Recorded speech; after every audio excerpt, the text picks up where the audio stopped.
Hello, hello, à nouveau. Là, ça sera. Alors, à chaque fois, je dis, hein, vidéo pour les séminaires, etc. Vidéo, voilà. Ici, c'est pour les séminaires. Cette vidéo-là, c'est pour les séminaires. Et donc, je vais travailler l'impact de l'image.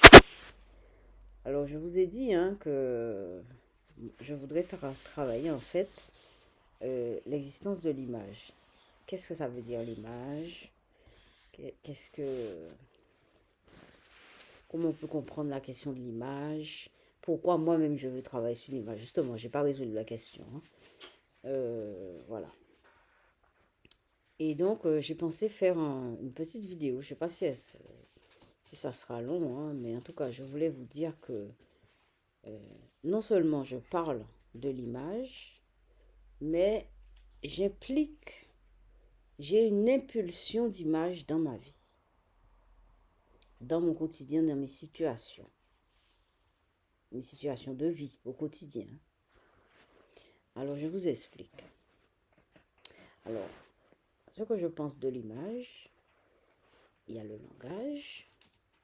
Donc, on a les psys ont mis en avant beaucoup le langage. Alors, il y a des psys qui sont très connus. Enfin, c'est des piliers de la psychanalyse. Freud, c'est Lacan, surtout Freud, qui a inventé la psychanalyse par le langage. Et en fait, ce sont les patientes, hein, qui ont inventé, qui ont impulsé ce mouvement, parole libératrice. Enfin, bon. Et voilà, et ça, il a formalisé, il a saisi l'occasion, parce que c'est un chercheur, c'est un curieux, hein, et donc il savait, il était pistait les trucs, les événements, les réactions, il cherchait, hein, il se questionnait. Moi, c'est ce que j'adore cette vie, c'est-à-dire au moins se poser et chercher, regarder, observer. Il y a tellement de choses qui se passent. Voilà. Donc la psychanalyse met en avant la parole. C'est vrai, et c'est vrai, mais je partage cette idée-là, hein, que c'est la parole, c'est quelque chose de très bénéfique. Il faut parler, il faut s'exprimer, il faut s'ouvrir. Surtout quand souvent on dit, pour que ça aille mieux, il faut d'abord parler. Et c'est vrai, souvent en parlant, ça va déjà mieux. On guérit en parlant, hein. Parce que parler, ça fait partie de nous, c'est quelque chose de. En fait, parler, c'est comme un lien. On ne voit pas le lien. S'il fallait voir les liens, on ne voit pas le lien, mais c'est un lien qu'on tisse avec l'autre. Il y a mon fils qui est devant son écran, il dit c'est vrai, c'est vrai.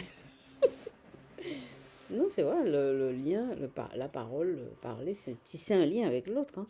C'est tisser un lien, comme bon, on ne voit pas le lien, c'est invisible. Enfin, c'est pas invisible, mais c'est quelque chose qui n'est pas palpable. Mais ça existe et c'est bien réel. Et c'est pas seulement un lien, ça va très très très loin. C'est quelque chose de très très très puissant, hein. La parole, c'est quelque chose de puissant, hein. Alors, donc il y a la parole. Freud a vraiment, vraiment mis l'accent sur la parole et c'est lui qui a vraiment enfoncé le clou, vraiment. C'est un pilier. Là, personne ne peut nier ce truc, hein. Bon, on ne revient pas, on ne va pas remettre en cause Freud, etc. Moi, c'est pas, en tout cas, moi, personnellement, non. Personnellement, je ne remettrai pas en cause Freud parce que je partage beaucoup ses points de vue, etc. Pas complètement, totalement, mais à 95%, je trouve que c'est rien de fondamental. Alors, il y avait un disciple de Freud, enfin, Freud avait déjà pensé qu'il le succéderait dans sa pensée, dans le monument psychanalyse selon lui. Eh ben non, c'est Jung. Jung a partagé la vie de Freud un peu et après, bon, il s'est éloigné et puis il a construit son building aussi, hein. Jung a construit son building. Et, et voilà, hein, donc ça a donné, ça a ouvert des portes sur d'autres mondes, enfin des mondes, c'est pas quelque chose de très lointain, hein, sur il a vu les choses autrement. Et en fait, il a été un peu plus loin, étant donné qu'il a essayé de tourner et de voir l'objet autrement, donc ce qui fait il a fait bouger ça, il a été dans un autre sens, et c'est très créatif. Donc Jung, moi je trouve que Jung enfin, je parle de Jung et de Freud, tout ça c'est pour vous dire quelque chose. Hein. Oui, donc Jung, moi, alors Jung, si je dois être, si vous devez me positionner par rapport à un pilier, moi je suis la fille de Jung. Moi je vous dis, je suis la fille de Jung. Oui, oui, oui. Bon, c'est vrai que, bon, il avait certaines idées sur tout ce qui est peuple primitif, etc. Mais c'était l'époque, hein, pas vouloir à la personne, mais il avait ses valeurs hein, dans la tête. Mais non, non, moi je confirme, je suis la fille de Jung. Bon, alors, je ne vais pas faire Jung à l'identique, mais je suis, bon, dans son canal. Et donc, il a travaillé l'image. Il a travaillé l'image. Alors, comment il a travaillé l'image? Il a mis ça en rapport avec les archétypes. Et il a mis ça en rapport avec aussi le noumen. Je vous ai parlé de ça une fois. Hein. Quand on dit noumen, ça veut dire qu'on remplit une image d'affectivité. Et l'affectivité, c'est l'énergie psychique. Hein. Alors, si on parle d'énergie, dès qu'on parle d'énergie, c'est une autoroute vers je ne sais quoi. Alors, oui, c'est ça. Hein. C'est nous-mêmes, c'est archétype, c'est tout ça. Ça, c'est Jung. Et je trouve ça fondamental. Alors, l'image, moi, j'aime beaucoup l'image. Je veux travailler l'image. Et l'image est en rapport avec l'art-thérapie. L'image est en rapport avec l'art-thérapie. Et l'image nous a fondés. L'image nous a fondés. Et l'image est tout au fond de notre construction. C'est l'image.